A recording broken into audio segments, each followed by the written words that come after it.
There is an argument among scholars regarding the significance of Hajj in Islam as a restored religion tracing back to Abraham.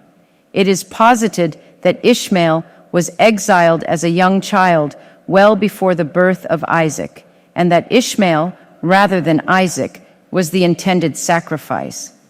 How is this argument articulated? The argument regarding the significance of Hajj in Islam as a restored religion tracing back to Abraham and the associated narrative involving Ishmael and Isaac is articulated through several key points. 1. Lineage and prophetic tradition.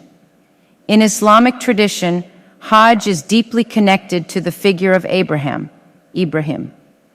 Muslims believe that Abraham, along with his son Ishmael, Ismail, played a foundational role in establishing the rites of Hajj.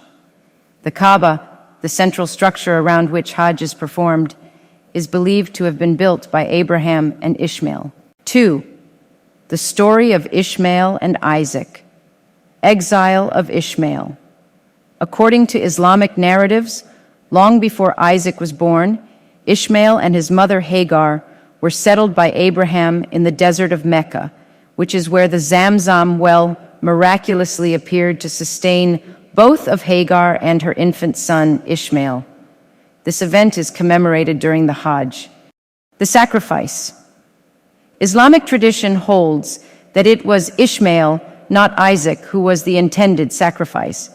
This is based on interpretations of the Quran, specifically Surah 37, verses 100 to 113, where it is generally understood that the son who was to be sacrificed was Ishmael.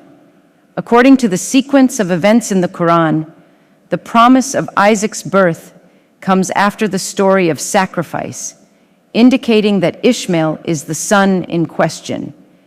This contrasts with the Judeo-Christian tradition, which identifies Isaac as the intended sacrifice. 3. Symbolic acts of Hajj. The rites of Hajj include reenactments and commemorations of events from the lives of Abraham, Hagar, and Ishmael. For instance, the Sa'i, which involves walking 7 times between the hills of Safa and Marwa, commemorates Hagar's desperate search for water for her infant son, Ishmael. The stoning of the Jamarat represents Abraham's rejection of Satan's temptation, which is believed to have occurred when he was about to sacrifice Ishmael. 4. Restoration of Abrahamic monotheism. Islam views itself as a continuation and restoration of the pure monotheistic faith of Abraham. The Hajj serves as a means to reconnect with the Abrahamic legacy, emphasizing monotheism, obedience to God, and the unity of the Muslim community. In summary, the argument hinges on the belief that Ishmael, rather than Isaac, was central to the narrative of sacrifice, and that the rites of Hajj are rooted in the events of Abraham's life as they unfolded in Mecca with Ishmael. This perspective underscores the significance of Hajj in Islam and its connection to Abraham as a pivotal prophet in the monotheistic tradition.